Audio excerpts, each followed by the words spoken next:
अब हम स्टार्ट करते हैं इनकम टैक्स के न्यूमेरिकल्स। हो गए शुरू? ठीक है। जो हमारे 4 हेड्स ऑफ इनकम है उसको हमने क्या करना है, यहाँ पे हमने लेके चलना है, क्या है क्या नहीं है, किस तरह से होगा, ये चलेंगे। जितनी गाइडेंस है, जितना हमने पढ़ा होगा, इसके छोटा सा रिकॉल है कि एफटीआर को हमने सिलेबस में लेके चलना है, उसका टैक्स का ट्रीटमेंट अलग होगा, और एनटीआर कैसे लेके चलना है, सारा कुछ हमने डिस्कस किया हुआ है। एफटीआर के फीचर्स क्या हैं हम सारे पढ़ के आ चुके हुए, उनके ऊपर रिबेट वगैरह क्लेम नहीं होता, वो भी है। देखिए, स्टार्ट करने से पहले ही आपके बुक के ऊपर एक फॉर्मेट गिवन है इनकम टैक्स न्यूमेरिकल को सॉल्व करने का। हमारे न्यूमेरिकल्स जो हैं वो सारे के सारे इसी फॉर्मेट से हमने क्या करने हैं, सॉल्व करने हैं। मैक्सिमम हम क्या करेंगे, हमने इस फॉर्मेट में चीज़ें को सॉल्व करनी है। पेपर में सवाल आएगा, हम क्या लिखते हैं, उस बंदे का नाम लिखेंगे, किसके बारे में उसने हमें गिवन किया है, हम गिवन कर देंगे कि वो बंदा रेजिडेंट है या जो नॉन रेजिडेंट है वो भी गिवन होगा, इंडिविजुअल है, एओपी है, बिकॉज हमारे सिलेबस में टैक्सेशन जो है वो इंडिविजुअल और एओपी की है। गवर्नमेंट की टैक्सेशन हमारे सिलेबस का पार्ट नहीं है, कंपनी की टैक्सेशन हमारे सिलेबस का पार्ट नहीं है। फिर जो टैक्स ईयर गिवन किया जाएगा हम यहाँ पे टैक्स ईयर भी ले लेंगे। अब जब आपने सवाल सॉल्व करना है, आपने 2 वर्किंग्स ही बनानी होंगी, 2 कॉलम्स बनाने होंगे। इसमें हमने क्या करनी है, सारी वैल्यूज़ जो हैं वो अपनी प्लेस करनी है। सवाल होगा requirement calculation of taxable income and tax payable. आपके पेपर में रिक्वायरमेंट 4 चीज़ें पूछता है वो न्यूमेरिकल्स में। एक पूछता है टोटल इनकम, दूसरा पूछता है आपसे टैक्सेबल इनकम, टैक्स लायबिलिटी और टैक्स पेएबल वगैरह पूछ रहा होता है। तो वो जो पूछेगा हमने उसको वही चीज़ें कैलकुलेट करके देनी। अगर हम नहीं करेंगे हमारे मार्क्स क्या हो जाएंगे, लूज़ हो जाएंगे, अपने मार्क्स हम सिक्योर नहीं कर पाएंगे। तो हमें पता है कि सैलरी किस तरह से कैलकुलेट होती है, कैसे है, सारा हम रूल्स देख के आ चुके हुए हैं। अलाउंसेस, परक्विजिट्स, टर्मिनल बेनिफिट, सारा कुछ है, हम सैलरी करती हैं। इस सैलरी में हमारे पास एक ऐसी इनकम है जो सेपरेट ब्लॉक ऑफ इनकम का पार्ट बनती है, और वो कौन सी होती है, गोल्डन हैंडशेक। अगर गोल्डन हैंडशेक हम उसको सेपरेट ब्लॉक में लेके चल रहे हैं तो बीच में आता है। फिर हमने प्रॉपर्टी की सारी कैलकुलेशन देखी हुई है कि हमारे पास इनकम होती है signing amount, unadjustable amount, rent receive, forfeited deposit. उसमें से जो मेरे अलाउेबल डिडक्शंस हैं, खर्चे हुए हैं, लेस करवाता हूँ, तो मेरे पास टोटल इनकम फ्रॉम प्रॉपर्टी जो है वो क्या होती है, आ रही होती है। फिर income from business revenue less expenses करते हैं तो मेरे पास बिजनेस इनकम आ जाती है। फिर कैपिटल गेन भी हम पढ़ के आ चुके हैं 37 और 38। ये जो 2 इनकम होती हैं ये किसका पार्ट बनती हैं, एनटीआर का, और ये 2 इनकम किसका पार्ट बनती हैं, सेपरेट ब्लॉक ऑफ इनकम का पार्ट बन रही होती हैं। ये गेन किस तरह से कैलकुलेट होगा, कैसे नहीं होगा, ये सारा हमने क्या किया हुआ है, कैलकुलेट किया हुआ है। ठीक है। फिर हमने अदर सोर्स में देखा कि कुछ ऐसी इनकम है जो एफटीआर में जाती हैं, कुछ ऐसी इनकम है एनटीआर में आती हैं। तो कौन कौन सी एफटीआर में, कौन कौन सी एनटीआर, सारा कुछ जो है वो हमने यहाँ पर देखा हुआ है। फिर इन सब को अगर जमा कर लें तो मेरे पास क्या आती है, टोटल इनकम, जिसमें एनटीआर, एफटीआर, सेपरेट ब्लॉक, सारी इनकम जो है ये शामिल होती है। तो सारी हेड ऑफ ऑल इनकम जो है वो मेरा क्या कहलाता है, टोटल इनकम कहला रहा होता है। इसमें तमाम हेड्स को हम जमा कर लें तो मेरे पास क्या आता है, मेरे पास टोटल इनकम जो है वो आ रही होती है। डन। अब अगला सवाल होता है, पहली रिक्वायरमेंट है टोटल इनकम, इवन इसमें एग्जाम्प्ट इनकम भी शो करनी होती है। एग्जाम्प्ट इनकम कौन सी होती है, जैसे एग्रीकल्चर इनकम वगैरह हो गई, ये एग्जाम्प्ट इनकम होती है जो बाय नेचर एग्जाम्प्ट है, तो वो भी हम क्या करेंगे, इसमें शो कर रहे होंगे। अब अगला सवाल होगा क्या, टैक्सेबल इनकम निकालने का। अब टैक्सेबल इनकम हम कैसे निकालते हैं, हम टोटल इनकम में से जब डिडक्टेबल अलाउंसेस लेस करवाते हैं तो मेरे पास क्या आती है, टैक्सेबल इनकम आती है। तो टैक्सेबल इनकम निकालने के लिए फिर मुझे क्या करना पड़ेगा, डिडक्टेबल अलाउंसेस लेस करवाने पड़ेंगे। और हम पढ़ के आ चुके हुए हैं कि डिडक्टेबल अलाउंसेस सिर्फ किस में से लेस होते हैं, एनटीआर में से लेस हो रहे होते हैं। ठीक है। तो इसमें जस्ट जितनी भी इस टोटल इनकम में सेपरेट ब्लॉक की, एफटीआर की इनकम शामिल है वो हम लेस करवा देंगे। मतलब गोल्डन हैंडशेक लेस करवा देंगे, जो हमारे पास 37A की पेमेंट है वो लेस हो जाएगी, डिस्पोजल ऑफ इमूवेबल प्रॉपर्टी है वो लेस हो जाएगा, एफटीआर की इनकम लेस करवाएंगे तो मेरे पास क्या आ जाएगी, टोटल इनकम आ जाएगी। ये सिर्फ कौन सी है, एनटीआर ओनली। ये मेरे पास कौन सी टोटल इनकम है जो सिर्फ किसका पार्ट बनती है, एनटीआर का पार्ट बन रही होती है। फिर इसमें से हम डिडक्टेबल अलाउंसेस वगैरह लेस करवाते हैं, जिसमें ज़कात, worker welfare fund, worker profit participatory fund, जो deductible allowances for education expenses होते हैं वो लेस करवाते हैं। फिर मेरे पास क्या आती है, टैक्सेबल इनकम अंडर एनटीआर आ रही होती है कि ये वो टैक्सेबल इनकम है जिसके ऊपर टैक्स पे किया जाएगा। तो सेकंड रिक्वायरमेंट क्या होती है, हमने ये टैक्सेबल इनकम जो है वो कैलकुलेट करके देनी होती है। ने कर ली। अब हमने रेट्स लगाने हैं और उसूल क्या होगा कि यहाँ पे जो मेरे पास सैलरी आई होगी, टोटल सैलरी, इस सैलरी को पकड़ना है मैंने और इस सैलरी को डिवाइड मैंने करना है जाके इस टोटल टैक्सेबल इनकम पे। अगर आंसर 75% या उससे अबव हुआ तो रेट लगेंगे सैलरीड के, अदरवाइज कौन से लगते हैं, नॉन सैलरीड के। फिर अगर हमें लग जाए पता कौन से रेट है, अभी जो मैंने इनकम यहाँ पे कैलकुलेट की होती है उस इनकम के ऊपर रेलेवेंट स्लैब जो है वो लगाएंगे तो मेरे पास क्या आ जाएगी, टैक्स लायबिलिटी आ जाएगी कि ये मेरी टैक्स लायबिलिटी बनती है। फिर रिबेट्स में हमने देखा कि अगर वो बंदा फुल टाइम टीचर है तो हम उसको पहले क्या लेस करवाएंगे, फुल टाइम टीचर अलाउंस। जो अभी हम देख के आए हैं कैसे निकालते हैं कि 25% जो उसका टैक्स होता है ऑन सैलरी, उसके ऊपर हम क्या कर रहे होते हैं, ये लेस करवा रहे होते हैं। फिर अगर उसके पास कोई फ़ॉरेन टैक्स क्रेडिट है, फ़ॉरेन इनकम है, उसके ऊपर भी फ़ॉरेन टैक्स क्रेडिट मिलेगा, लेस हो जाएगा। उसके बाद रिबेट्स में 3 तरह के हैं, जो मोस्टली 2 तरह के पूछे जाएंगे इंडिविजुअल के पर्सपेक्टिव पे, बिकॉज जो पॉइंट ऑफ सेल मशीन है वो बिज़नेस के पर्सपेक्टिव पे पूछ रहा होगा। तो चैरिटेबल डोनेशंस की होंगी उसके ऊपर रिबेट हम निकाल लेंगे, जब भी हमने फार्मूला पढ़ा A divided by B multiply by C, जिसमें A ये वाली टैक्स लायबिलिटी इस्तेमाल होती है और B जो है हमारी वो टैक्सेबल इनकम होती है, और C का रूल पड़ा हुआ है एक्चुअल अमाउंट ऑफ डोनेशन और 30% of taxable income which ever is lower हम वो ले रहे होते हैं। फिर अप्रूव पेंशन फंड में भी हमने इसी फॉर्मूला के मुताबिक क्या करना होता है, कैलकुलेट करने। तो तमाम रिबेट्स लेस करवाते हैं। उसके बाद जो FTR की इनकम के ऊपर टैक्स हमने पे किया होगा, जो सेपरेट ब्लॉक की इनकम का टैक्स होता है वो हम ऐड करेंगे तो मेरे पास क्या आ जाएगी, इसकी टोटल टैक्स लायबिलिटी कि ये टैक्स लायबिलिटी जो है इसने क्या करनी है, पे करनी चाहिए इस साल।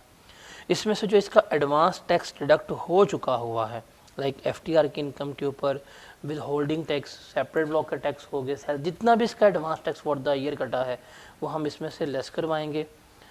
और अगर इसको कोई टैक्स क्रेडिट जो इसने प्रीवियसली क्लेम किया था और वो डिसअलाउ हो गया, जैसे फॉर एग्जांपल इसने कोई 1 साल पहले या 2 साल पहले या 3 साल पहले फॉरेन टैक्स क्रेडिट क्लेम किया था और उसने टैक्स पे नहीं किया था, 2 साल में पे करना था, अब इसको क्या हो जाएगा, डिसअलाउ हो जाएगा।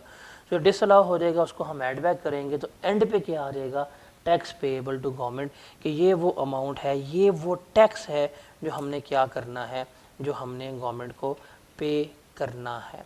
तो ये फॉर्मेट है, इस फॉर्मेट के ऊपर हमारे सारे के सारे सवाल जो हैं वो क्या होने हैं, सॉल्व होने हैं इस फॉर्मेट के ऊपर। अब इसमें से कोई ऐसी चीज़ नहीं है जो हमने ना की हो, जो हमें ना पता हो। हम अब हमारा काम क्या है, सवाल पढ़ना है और उसको इस फॉर्मेट में प्लेस करना है, हमारा सवाल जो है वो सॉल्व होता जाएगा। ये फॉर्मेट क्लियर सबको। हम स्टार्ट करते हैं, थोड़ा सा नीचे हो गया है। आपकी बुक में ना एक टेबल बना हुआ है इस फॉर्मेट के बिल्कुल नीचे, जिसमें ना आपको बता दिया गया है कि किस सवाल में किस तरह का कंसेप्ट जो है वो एप्लीकेबल है और कितने कितने मार्क्स का सवाल जो है वो आया हुआ है।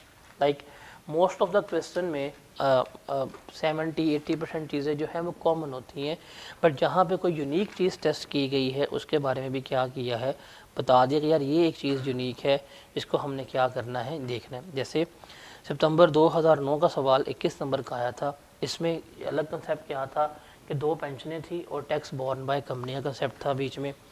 ऑटम 2023 में क्वेश्चन नंबर 1 आया था और 21 नंबर का, उसमें टैक्स बॉर्न बाय एम्प्लॉयर था, बेस्ट एम्प्लॉय अवार्ड था, एम्प्लॉय शेयर स्कीम थी। जैसे सितंबर 2016 में सवाल आया 15 नंबर का, इसमें employment board, employment share scheme, benefit और एवरेज रेट वगैरह इन्वॉल्व था। जैसे मार्च 2023 में आया एम्प्लॉयमेंट बोर्ड है, डीम इंटरेस्ट एक्सपेंस है, इसका कंसेप्ट है। सितंबर 2022 में expenses for work from home है, gift received in cash and kind है, ये उसने पूछा हुआ है। फिर सितंबर जो इस अटैम्प्ट का ऑटम 2023 का आया है 14 मार्क्स का क्वेश्चन, इसमें फ्री फूड है, इंश्योरेंस है, प्रोविडेंट फंड है, एम्प्लॉयर ट्रेनिंग है। तो यहाँ पे गिवन है आपको कि किस किस टॉपिक में किस किस सवाल में उसने कौन कौन सा यूनिक कंसेप्ट जो है वो ट्राई किया हुआ है। तो ये एक आपको अच्छा लाइक एनालिसिस मिल सकता है कि अगर ये सवाल करो इसमें ये चीज़ जो है यूनिक है, बाकी चीज़ें सारी मोस्टली कॉमन होती हैं। उसके अलावा अगर दिल किया तो आप ये भी कर सकते हैं, थोड़े से C5 का सवाल है, अगर टाइम मिला और आपका वाकई जज्बाती हुए, लेकिन जज्बाती तो हम होते नहीं हैं, तो आप ये भी जो है वो कर सकते हैं। इसमें गिवन है किस सवाल में कौन कौन सा बेनिफिट जो है वो टेस्ट किया गया है। तो मैक्सिमम इसमें 29 सवाल हैं, तो देखते हैं सॉल्व करते हैं इनको। हम इसको सॉल्व करेंगे सबसे पहले रीसेंट अटेम्प्ट का सवाल ऑटम 2023 का, उससे ज़रा हम इसको लेके चलते हैं।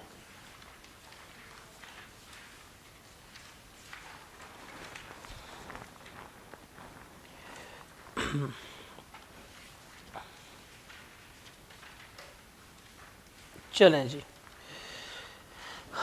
हमारा पहला सवाल है सितंबर 2023, ऑटम 2023 में आया, कोई नया सा सवाल है, बड़ा फेमिलियर टाइप सवाल है, इसको देखते हैं। देखिए, सबसे पहले आपने एक चीज़ जो है वो डिटर्मिन करनी है, एक चीज़ आपने देखनी है, एक असूल जो है याद रखना है, वो है रिक्वायरमेंट को आप लोगों ने 3 दफ़ा रीड करना है। पेपर में भी हो, जहाँ मर्ज़ी हो, इस रिक्वायरमेंट को 3 दफ़ा रीड करना है और इसमें जो चीज़ें इंपॉर्टेंट है वो क्या करनी है, आपने वो हाईलाइट करनी है कि इसमें ये चीज़ जो है वो इम्पॉर्टेंट है।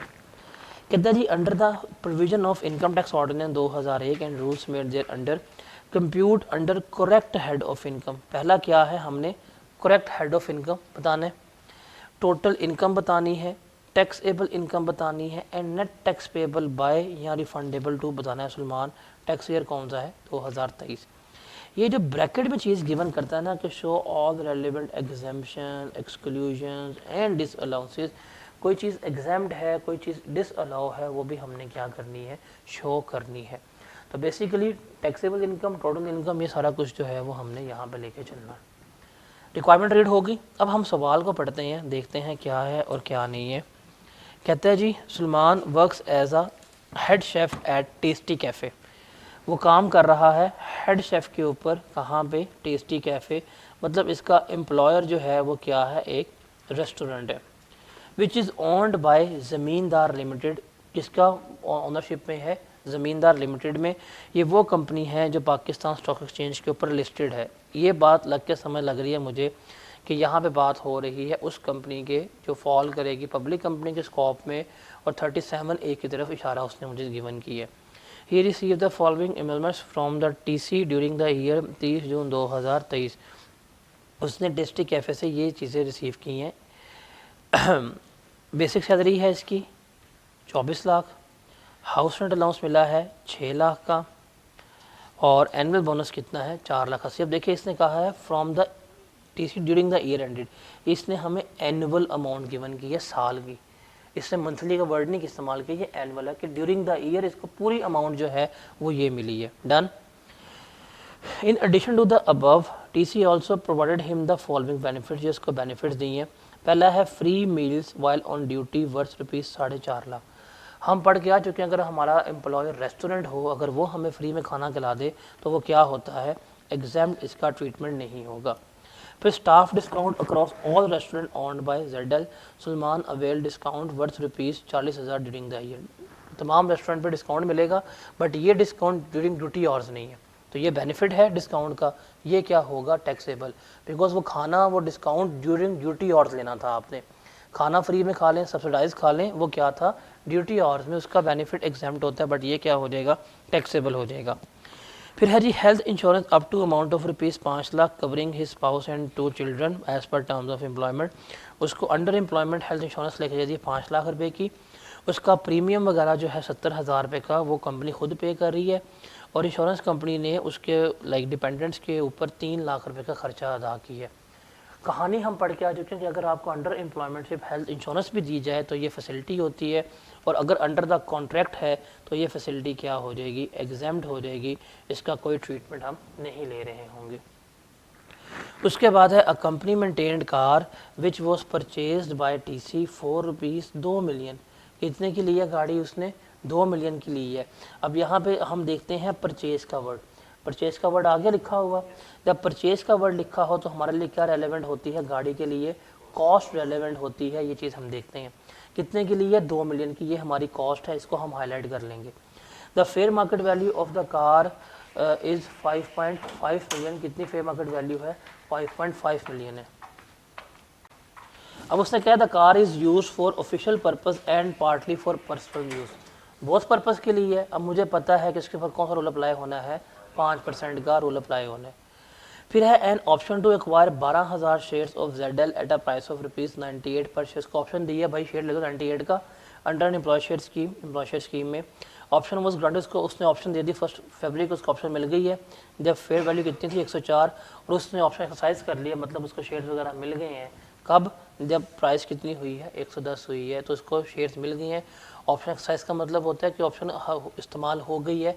अब इसने रिस्ट्रिक्टेड नहीं बताया, तो हम यहाँ पर असम्पशन लेंगे ये ओपन शेयर्स ही हैं, तो हम क्या करेंगे, इसका बेनिफिट भी निकाल रहे होंगे। वो सिंपल सी बात है, बेनिफिट क्या निकलेगा, 110 माइनस 98, उसके हिसाब से हम बेनिफिट जो है वो निकलवा रहे होंगे।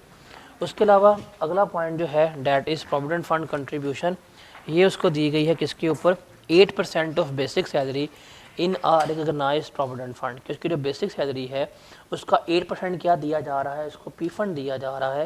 During the year 22% profit was credited to Salman account, his balance in the fund amounted to rupees 9,60,000। उसका बैलेंस कितना था, 9,60,000 था।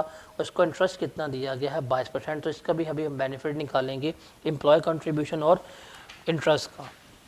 With training of 3-week culinary chef course, Sulman attended this course in Dubai, for which TC paid a course fee of rupees 5 lakh. कितनी course fee पे की है, 5 लाख।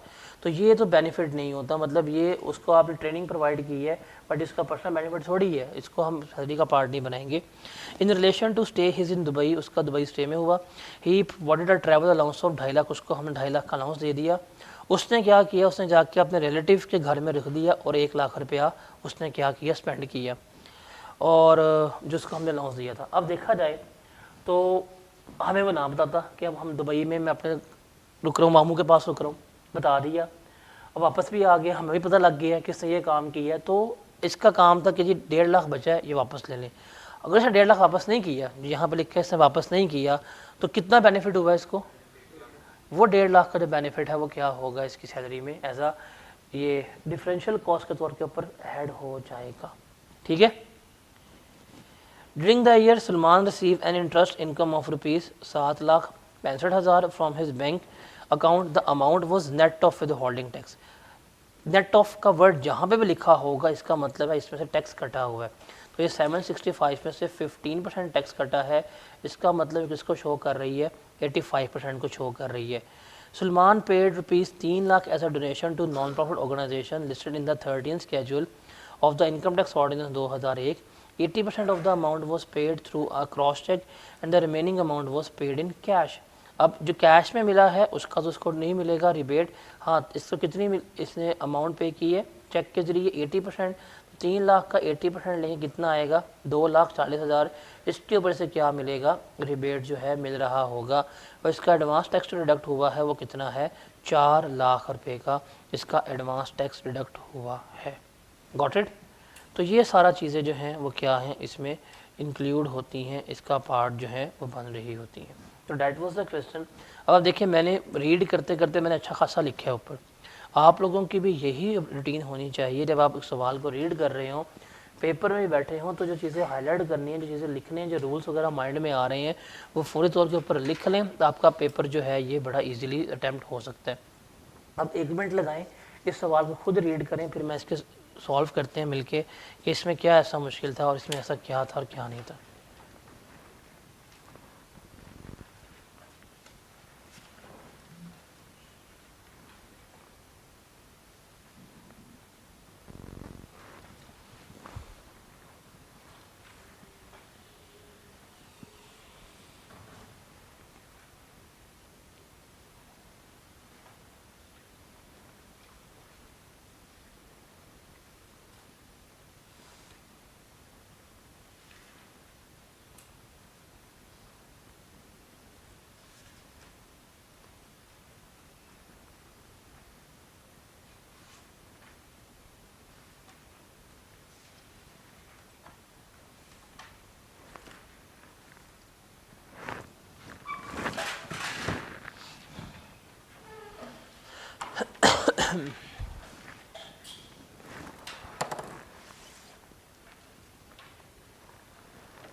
चलें जिसको सॉल्व करते हैं, मैं 3 से 4 कोशिश क्वेश्चन करें और प्रॉपर्ली सॉल्व करें। देखिए मिस्टर सलमान नाम है इसका।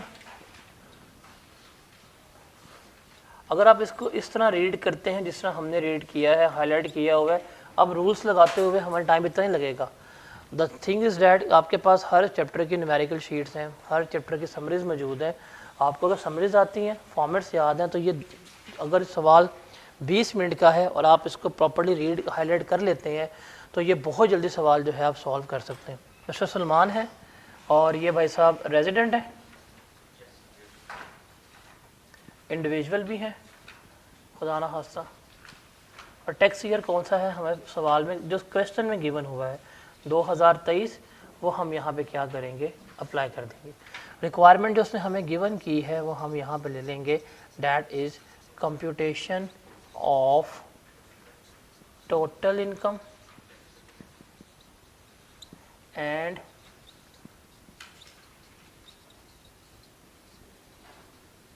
टैक्सेबल, लिख लिया। अब यहाँ पे हमने बनाने हैं इस भाई साहब के कैलकुलेशन के लिए 2 कॉलम्स। रिक्वायरमेंट पहली चीज़ क्या थी कि आपने under correct head of income चीज़ें कैलकुलेट करनी है, यही था। तो करेक्ट हेड ऑफ इनकम में पूरा सवाल किससे रिलेट कर रहा है, ये सैलरी से। तो हम यहाँ पे हेडिंग दे देंगे किसकी, इनकम फ्रॉम।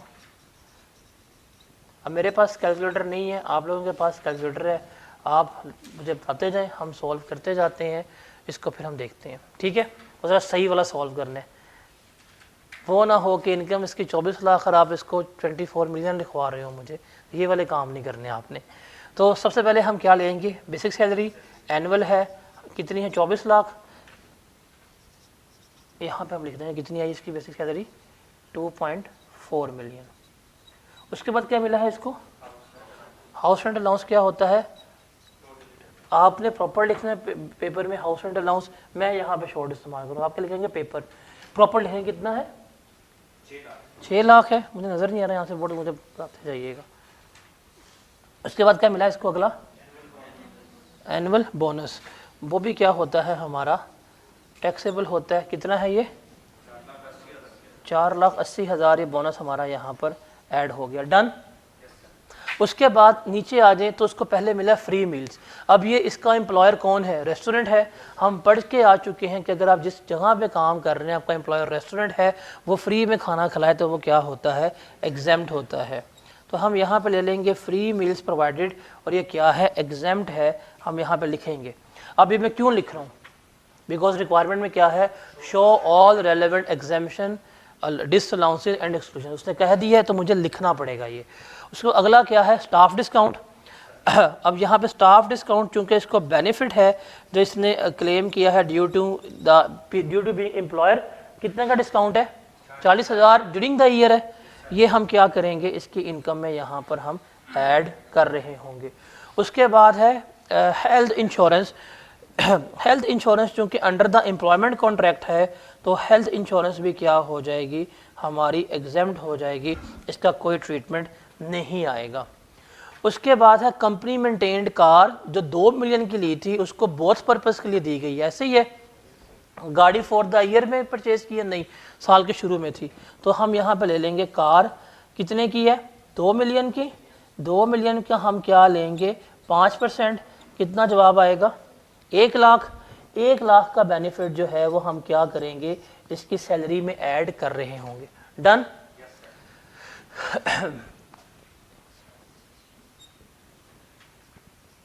उसके बाद देखते हैं क्या है। उसके बाद इसको एम्प्लॉय शेयर स्कीम मिली है और इसका बेनिफिट जो है वो हमने क्या करना है, यहाँ पर कैलकुलेट करना है, ठीक है। एम्प्लॉय शेयर स्कीम है, हाँ जी, एम्प्लॉय शेयर स्कीम।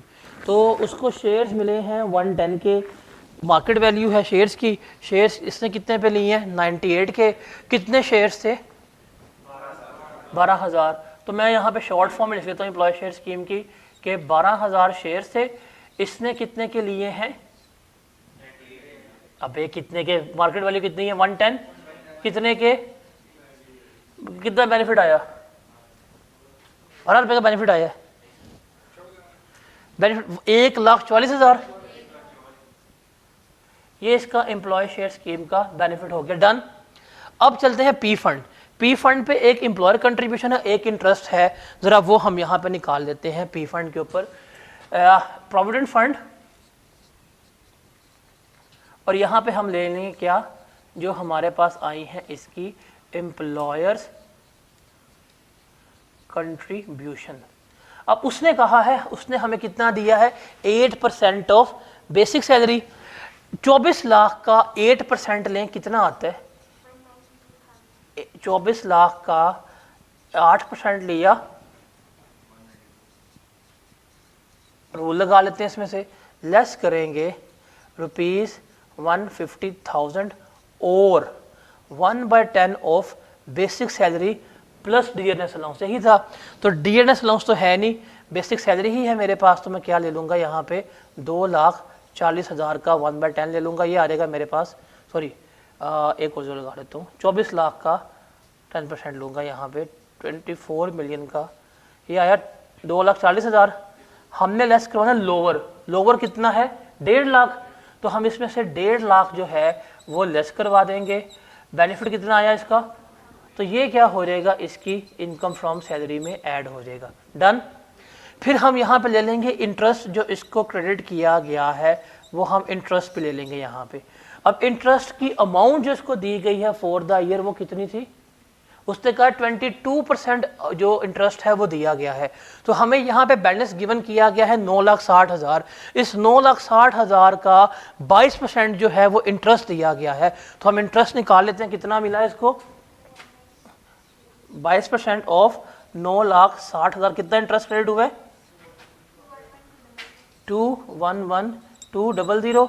इसमें से अब हम लेस करवाएंगे, वो है हमारे पास 16% ऑफ एक्यूमुलेटेड बैलेंस।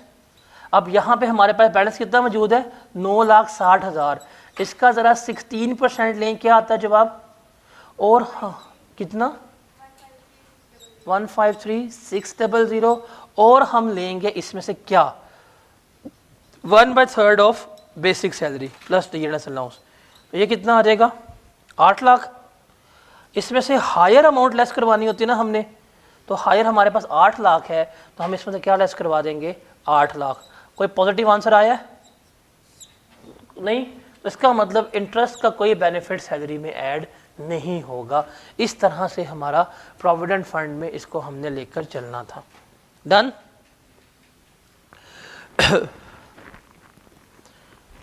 डन। उसके बाद ट्रैवलिंग अलाउंस इसका रह गया, बिकॉज जो इसको ये जो ट्रेनिंग है, ट्रेनिंग जो प्रोवाइड की गई है वो तो एग्जाम्प्ट होती है, तो ट्रेनिंग का तो यहाँ पे कुछ नहीं आएगा, ट्रेनिंग एग्जाम्प्ट। ट्रैवलिंग अलाउंस जो है उसको दिया गया है, और जो इसने अपना पर्सनल इस्तेमाल कर लिया है, वो कितना मिला था इसको अलाउंस, 2.5 लाख का अलाउंस मिला था। इसने कितना इस्तेमाल किया ऑफिस यूज के लिए, लाख रुपया, 1.5 लाख खुद खा गया, तो ये भी बेनिफिट है, ये भी क्या हो जाएगा, इसकी सैलरी में ऐड हो जाएगा। इसके अलावा तो कोई इसकी इनकम नहीं है, हाँ नहीं है, इसको अब जमा कर लें तो आपके पास इसकी टोटल सैलरी आ जाएगी। इसकी टोटल सैलरी कितनी बनती है, 39,956, ये इसकी आ गई हमारे पास टोटल सैलरी। तो पहली जो रिक्वायरमेंट थी हमारे पास कि हमने जो करेक्ट हेड ऑफ इनकम में इसकी इनकम कैलकुलेट करनी थी, वो हमारे पास यहाँ पे कंप्लीट हो गया, डन। डन हो गया। अब उसके बाद है अगला हेड ऑफ इनकम इसका, वो भी हम यहाँ पे लिख लेते हैं। इसका नेक्स्ट हेड ऑफ इनकम है वो FTR में नहीं आ रहा, तो हम यहाँ पे लिख देंगे फिर से इनकम फ्रॉम अदर सोर्स।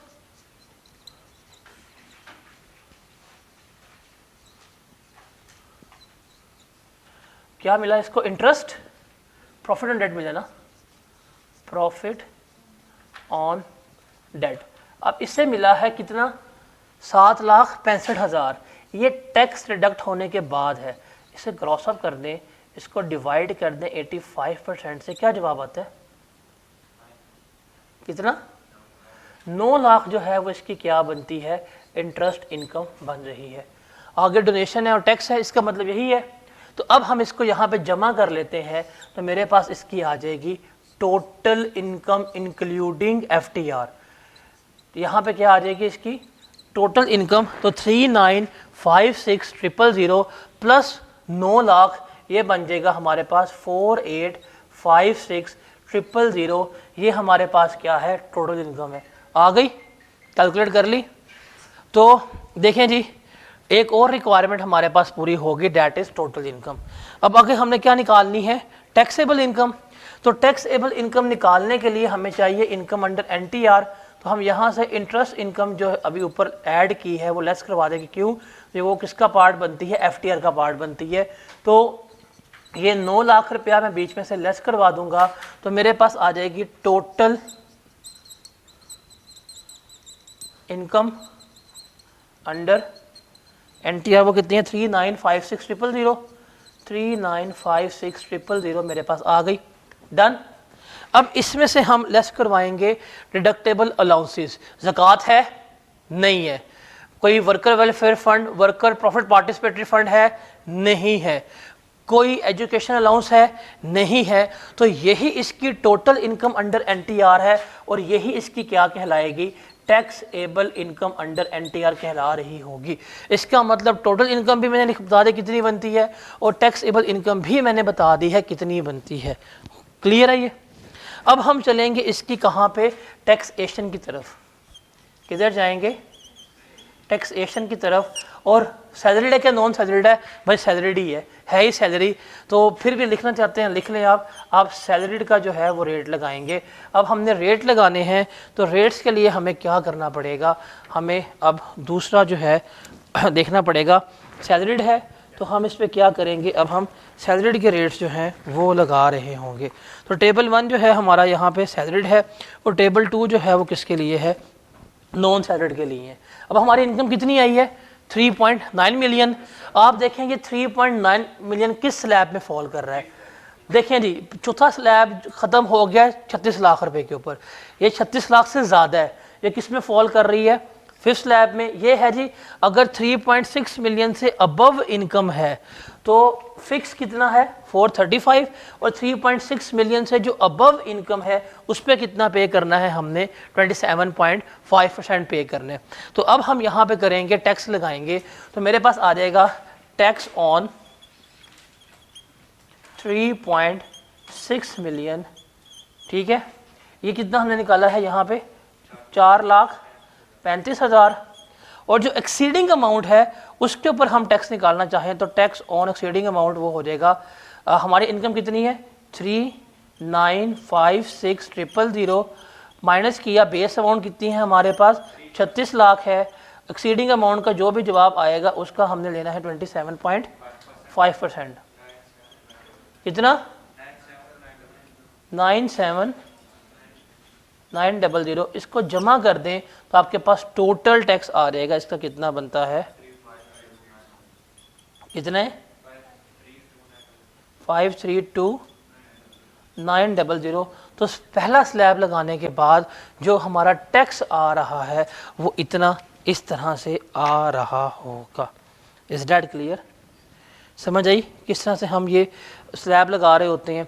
तो रेलेवेंट स्लैब आपको याद थोड़ी करने होते हैं, पेपर में आपको ये स्लैब्स जो हैं वो गिवन होते हैं, इसलिए सिर्फ आपने देखना है कि किस स्लैब में फॉल कर रहा है, जाके रेलेवेंट रेट अब आप अपना अप्लाई करें तो आपका रेलेवेंट आंसर जो है वो आ जाएगा।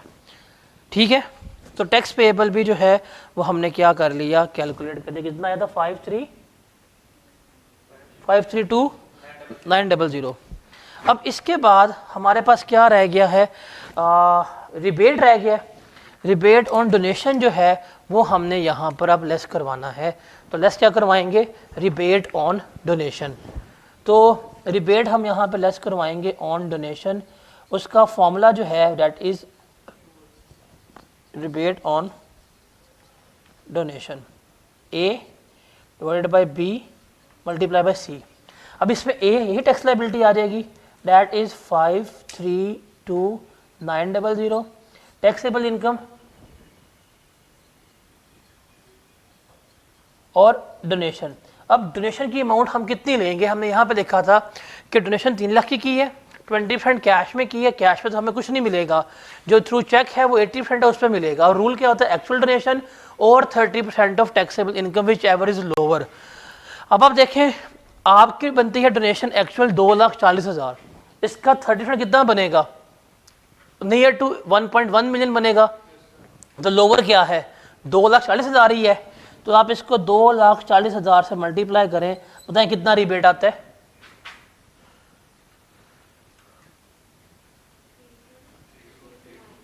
32,329 ये रिबेट आ गया।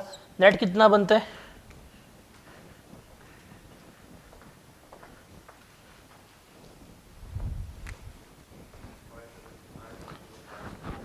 फाइव डबल ज़ीरो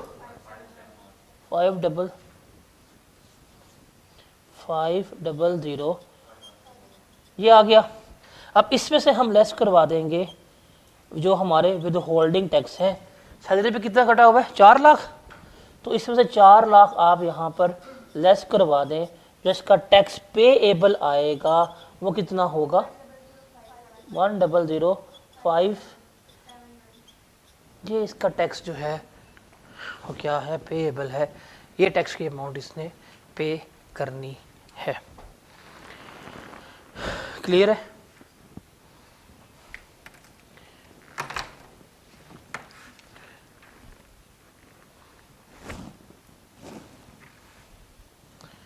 आगे चलें।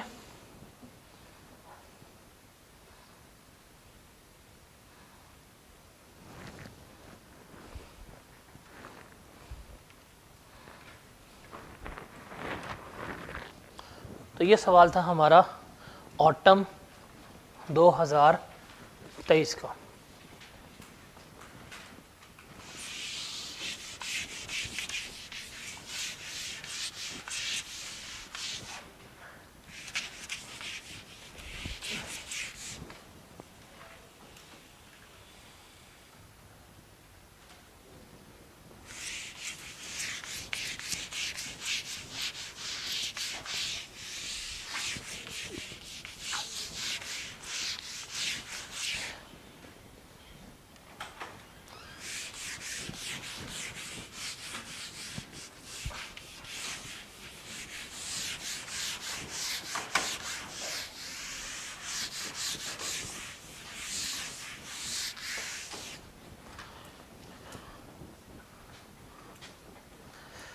यार इस वीडियो को ना यहाँ पॉज कर दो।